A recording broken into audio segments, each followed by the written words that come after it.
ہم نے جو ہے وہ اپریل کے مہینے کے جو شروع کے 13 دن ہیں وہ ہم نے پچھلے سال کے اور اس سال کے کمپیئر کیے، تو ہمارے پاس نمبر آف ڈیتھس جو رپورٹ ہوئے ہمارے پاس جو آئی ہیں ڈیڈ باڈیز، ان میں 70% اضافہ ہے۔ 70% اضافہ ہے۔ فرسٹ اپریل جیلوں میں جو غریب کو کرونا لگا ہے اس کی کوئی آواز نہیں، منی لانڈر جتنے تھے A to Z سب کی ضمانت ہو گئی جی۔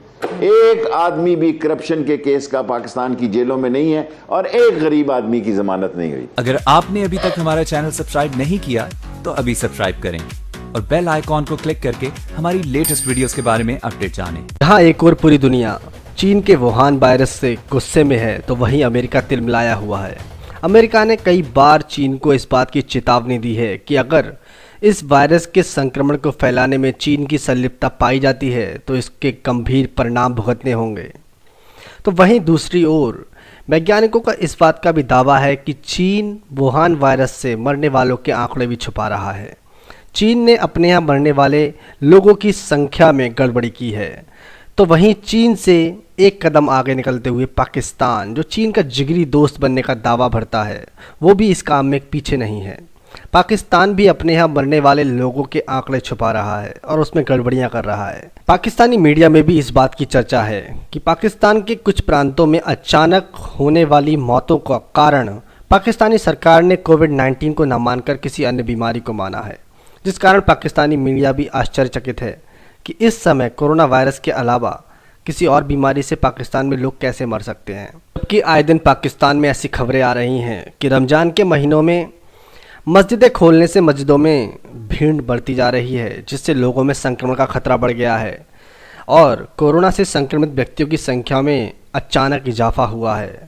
وہیں پاکستانی سرکار یہ بات کا دعویٰ کر رہی ہے کہ پاکستان میں مرنے والوں کی سنکھیا ابھی بھی نینترت ہے۔ یہ دونوں باتیں ایک دوسرے سے میل نہیں کھاتی۔ اسی سے سمبندھت آئیے ایک پاکستانی رپورٹ دیکھتے ہیں۔ سب سے پہلا سوال یہ کہ جو اموات کے اندر کراچی میں بالخصوص اور پورے پاکستان میں بالعموم ایک شرح کے اندر تیزی دیکھی گئی ہے۔ کل چیف منسٹر سندھ مراد علی شاہ صاحب بھی کہہ رہے تھے کہ بہت ساری ایسی اموات ہیں جو کہ ہم نمبر اور سٹیٹسٹکس میں تو نہیں ڈال سکتے، لیکن دیکھ کے ایسا لگتا ہے کہ جیسے کورونا سے ہی اموات ہوئی ہیں۔ آپ نے بھی ایسی بات ایک دفعہ پہلے کہی تھی فیصل عیدی صاحب۔ ایسی صورتحال میں کیا جن کی اموات واقعہ ہوتی ہیں، آپ کی نظر میں ان لوگوں کو بھی کسی طریقے سے ٹیسٹ کرنا چاہیے تاکہ معلوم ہو کہ آخر جو موت واقع ہوئی ہے وہ عام حالات میں یا طبعی موت تھی یا پھر کووڈ-19 کی موت تھی؟ کیا سمجھتے ہیں آپ اس پر؟ اگر ہمارے پاس ٹیسٹنگ کٹس اور اتنی اسپیڈ ہے کہ ہم کر سکیں تو بالکل کرنا چاہیے۔ اس کی وجہ یہ ہے کہ اگر اس کی ہلاکت کووڈ-19 سے ہوئی ہے تو اس کے گھر والوں کو پھر جو ہے وہ کوارنٹائن کیا جا سکے اور ان کا بھی ٹیسٹ کیا جا سکے، کہیں وہ لوگ بھی جو ہے وہ پازیٹیو نہ ہو چکے ہوں اور وہ کہیں اسپریڈ نہ کر رہے ہوں نا، تو اس لیے ضروری ہے۔ لیکن ہمارے یہاں ایشو یہ ہے کہ ہمارے پاس کٹس موجود نہیں ہیں، اور اگر موجود ہیں تو کیپیسٹی موجود نہیں ہے۔ ہمیں اپنی افرادی قوت بڑھانی ہوگی، ہمیں اپنی لیبس کو 100% کیپیسٹی پہ لے جانا ہوگا، چاہے وہ کوئی بھی صوبہ ہو، اور ہمیں ان لیبارٹریز کو سپورٹ کرنا ہوگا جو یہ کام کر رہے ہیں۔ وہ بہت ہی بری کنڈیشنز میں کام کر رہے ہیں اور ان کو بہت ساری چیزوں کی ریکوائرمنٹ ہے جو کہ مل نہیں رہی۔ رائٹ، اچھا، لیکن فیصل عیدی صاحب آپ فرما رہے ہیں کہ ٹیسٹنگ کٹس کی ہمارے پاس قلت ہے، یقیناً قلت ہے۔ ہم لوگوں نے ابھی تک صرف تقریباً 80,000 کے قریب ٹیسٹ کیے ہیں جو کہ 22 کروڑ عوام کے لیے ناکافی ہیں۔ لیکن اگر ہم بات کریں ان اموات کی تو ہمارے ساتھ پلمونالوجسٹ ڈاکٹر شاذلی منظور صاحب بھی موجود ہیں، میں ان کی طرف بھی تھوڑی دیر میں جاؤں گی۔ آپ کو بھی تو اندازہ ہو رہا تھا نا شروع میں کہ بہت ساری اموات جو ہے وہ لگتا ہے کہ کورونا سے ہوئی ہیں۔ ایسی صورتحال میں آپ لوگ کیا احتیاطی تدابیر لیتے ہیں؟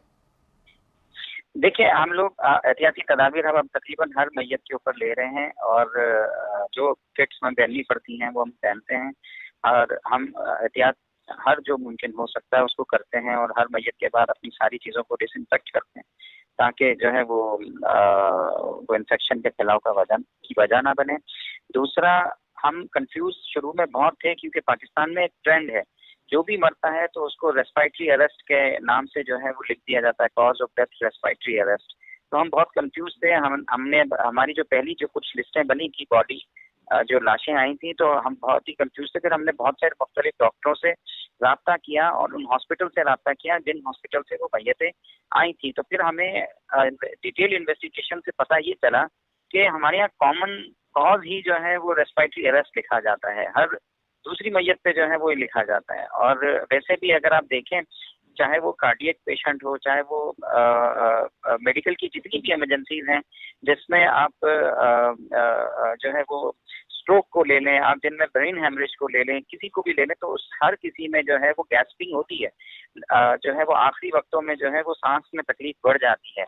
तो इसका मतलब ये नहीं है कि वो कोरोना का पेशेंट है। फैसल साहब, ये बताइएगा कि जो अभी at this point in time अमवात की शरह है, अगर इसी मौसम, इसी वक्त, इसी तारीख को पिछले साल की शरह से कंपेयर किया जाए तो क्या अमवात की शरह सेम है या इसमें इजाफा हुआ है?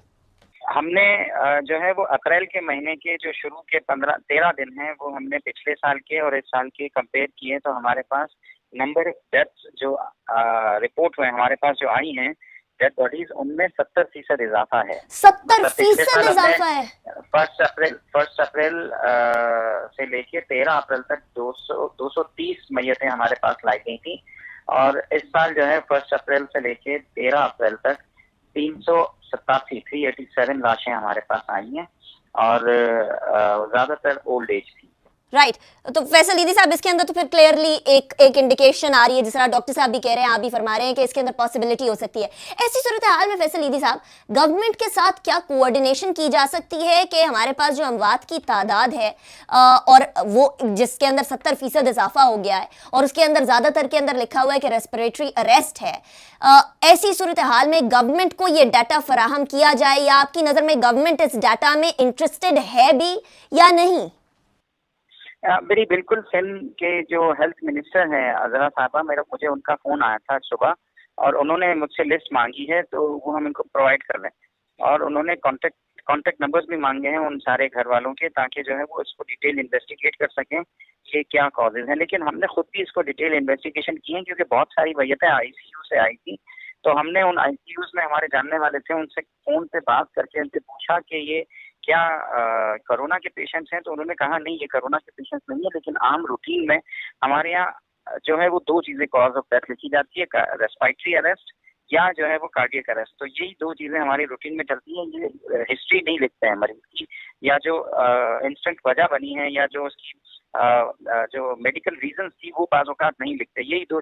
आपने देखा कि पाकिस्तानी मीडिया कैसे आश्चर्यचकित रह गया, कैसे शॉक्ड रह गया कि पाकिस्तान में मौतों का आंकड़ा 70% बढ़ने के बावजूद भी वहाँ की सरकार ये मानने को तैयार नहीं है कि ये मौतें कोरोना वायरस के चक्कर में हुई हैं, और वो इसी की आड़ में कोरोना वायरस से संक्रमित और मरने वाले लोगों के आंकड़ों में हेरा फेरी कर रहा है। तो पाकिस्तान अपनी फितरत से बाज नहीं आया है। दूसरी रिपोर्ट में हम देखेंगे कि पाकिस्तान में कैसे कोरोना वायरस की आड़ में आतंकवादियों को और हिस्ट्री सीटर्स को जेल से छोड़ा जा रहा है, जबकि गरीब लोगों को जेल में पकड़कर उनके नाम पर बंद किया जा रहा है। कैमरा ट्रिक्स और पहले से क्या तैयारियां होती हैं आप बता भी सकते हैं, लेकिन मुझे ये चीज़ बताएं कि ये बिल्कुल सही है कि आपने चले कह दिया था, आप शायद अंदर की कोई और कहानी भी जानते हो, लेकिन शेख साहब वज़ीर आज़म साहब अगर ये रिपोर्ट जिस तारीख पे उन्होंने अनाउंस किया था उस रिपोर्ट को उसी दिन नहीं अनाउंस कर सकते, आवाम के सामने नहीं रख सकते, या इस पर एक्शन नहीं लिया जाता, तो फिर अभी तक जो भी हुआ नाम सामने आए या वजारतें तब्दील कर दी गई, तो आवाम यही समझे कि ये सब कुछ एक आई वॉश था। कोई वजारत नहीं तब्दील हुई, अच्छी वजारत हुई है, अच्छी हुई है, बिल्कुल यही बात है। और पकड़े जाएंगे, ये रह नहीं सकता अब ये माहौल। देखें, मैं ईद के बाद या ईद के फौरी बाद इनको पकड़ता हुआ देख रहा हूँ, और इसमें ये अहम चेहरे पकड़े जाएंगे। कोर्टें इनकी ज़मानत ले लें तो ले लें, लेकिन मैं इनको चीनी आटा केसेस में पकड़े हुए देखता। IPP ने लंबी कार्रवाई डाली है, उन्होंने 3 माह का, अभी तक तो यही नहीं फैसला हुआ कि उस कमीशन का हेड कौन करेगा। अभी हेड करते करते 1 महीना लग जाएगा, फिर ईद आ जाएगी, और लोग ये चाहते हैं कि हमारी लूटी हुई दौलत वापस आए। आम आदमी थड़े वाला कहता है मुझे तो तुम रेडी नहीं लगाने देते, और जो तुम्हारे रिश्तेदार लूट के बाहर चले गए हैं और रोज़ TV पे बयान देते हैं, उसका तुमने क्या कर लिया? 5 रुपए वापस लिए आपने, कोरोना भी जो है ना वो मनी लॉन्डरों को राहत दिलाने के लिए आया है। जेलों में जो गरीब को कोरोना लगा है उसकी कोई आवाज नहीं, मनी लॉन्डर जितने थे A to Z सबकी जमानत हो गई। एक आदमी भी करप्शन के केस का पाकिस्तान की जेलों में नहीं है और एक गरीब आदमी की जमानत नहीं हुई। और अगर जमानत हो जाए, अब दफा 144 की जो जमानतें हुई हैं कराची में, यहाँ वो 5-5 हज़ार रुपए की जमानत है जी, जो 3 मोटरसाइकिल पे पड़ा, वो 5,000 के 2,000 बंदे जिस वक्त कोर्ट के सामने होते हैं वहां कोरोना नहीं फैलता। रजिस्ट्रार के दफ्तर में जाते हैं, 2,000 बंदे मोटरसाइकिल वाले बंद कर दिए हैं जी, 5-5 हज़ार रुपए की फिर उनकी जमानत हुई है। सो गरीब के लिए ये मुल्क अभी भी नहीं बना हुआ, ताकतवर कमजोर नहीं हो सका, ये बड़े लोगों के लिए मुल्क बना है, हम उनके मज़ारे हैं। मैं जो सड़कों पे देख रहा हूँ वो कोई अच्छे हालात नहीं है। ये बात दुरुस्त है आपकी कि कोरोना जो है उसने भी आवाम की मुश्किलात बढ़ाई हैं। ऑलरेडी जो गरीब तबका है वो बहुत ज़्यादा प्रॉब्लम्स से दो चार था। शेख साहब, आपसे मैं ये जानना चाहूँगी कि जिस सारे माफिया की आप बात कर रहे हैं, वज़ीर आज़म साहब ने भी, आपको याद होगा कि एक तकरीर में कहा कि माफिया जो है वो मुझे काम नहीं करने दे रहा, वो हुकूमत नहीं चलाने दे रहा।